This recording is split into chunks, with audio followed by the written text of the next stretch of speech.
Gara-gara sekuwe omongan karo tangga dadi tukaran. Gara-gara sekuwe omongan karo tangga tukaran sadalan-dalan. Omongane mung sepele digawe gedhe.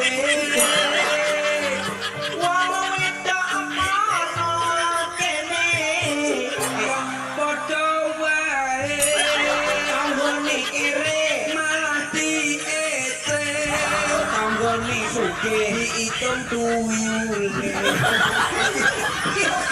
Gak bisa lagi nih salah buat teman-teman. Gara-gara sekuwe